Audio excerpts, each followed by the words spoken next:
चाचू देखे ना, अब्बू मुझे आउटिंग पे नहीं जाने दे रहे।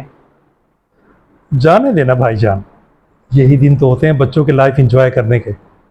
अरे भाई, तुम्हें मालूम तो है आजकल के हालात कितने खराब हैं, दिल नहीं मानता मेरा। अब्बू आप फिक्र क्यों करते हैं, मेरे और दोस्त भी तो जा रहे हैं। अब मान भी जाए भाईजान, नाइफ अब बच्चा थोड़ी है। चलो तुम कहते तो एक शर्त पर, बेटा तुमने नहर में बिल्कुल छलांग नहीं लगानी। मैं क्यों छलांग लगाऊंगा अब्बू, मुझे स्विमिंग भी नहीं आती। ठीक है, लेकिन एहतियात करना, कहीं दोस्तों के बहकावे में ना आ जाना। ओके अब्बू, प्रॉमिस।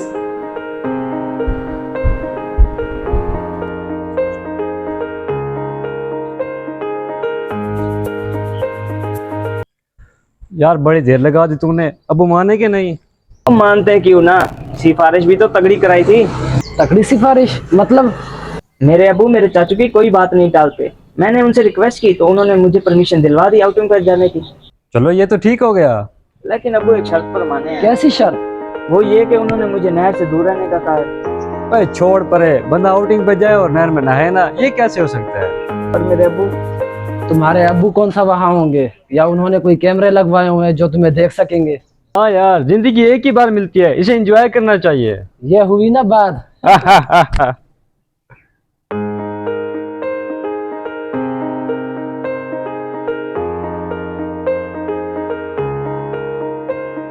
चल यार पहले तू छलांग लगा। या तुम लोगों को पता नहीं मुझे स्विमिंग नहीं आती, मैं डूब जाऊंगा। तो हम सिखा देंगे, तू छलांग तो लगा।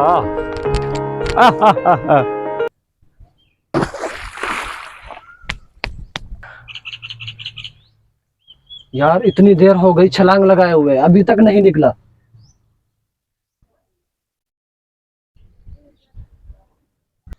यार ये अभी तक होश में नहीं है, मुझे लगता है अब इसके अब्बू को कॉल करनी चाहिए।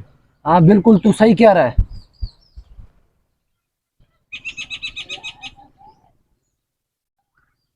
शाम होने को आई, नाइफ का अभी तक कोई पता नहीं है, घर ही नहीं पहुंचा है।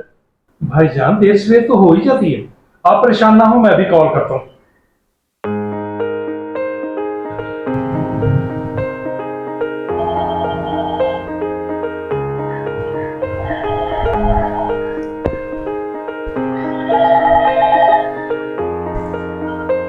मैं नाइफ का वालिद बात कर रहा हूँ। ये क्या कह रहे हो तुम वहीं रुको, मैं अभी आता हूँ। किसका फोन था? नाइफ के दोस्तों का फोन आया था, उसने नहर में छलांग लगा दी और डूबते डूबते बचा है। तुम जल्दी से डॉक्टर को बुलाओ, मैं नाइफ को लेने जा रहा हूँ।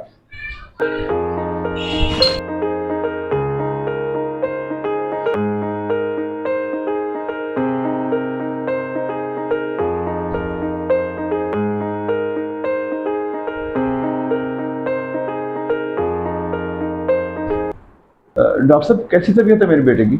अल्हम्दुलिल्लाह पहले से बेहतर है, फिक्र करने की जरूरत नहीं है। डॉक्टर साहब आपने पूरी तरह तसल्ली कर ली है ना? कोई खतरे वाली बात तो नहीं है ना? परेशान होने वाली कोई बात नहीं है, मैं आपको दवाइयाँ लिख देता हूँ, 2 दिन तक ठीक हो जाएगी इंशाल्लाह। डॉक्टर साहब आपका बहुत शुक्रिया। साकिब तुम ऐसा करो, डॉक्टर साहब को जरा गेट तक छोड़ दो। नाइफ बेटे, क्या हुआ था? अब्बू ये सिर्फ आपका कहना ना मानने की वजह से हुआ है।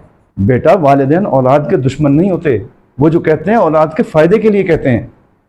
अब्बू मुझे माफ कर दें, आइंदा ऐसी गलती कभी भी नहीं होगी।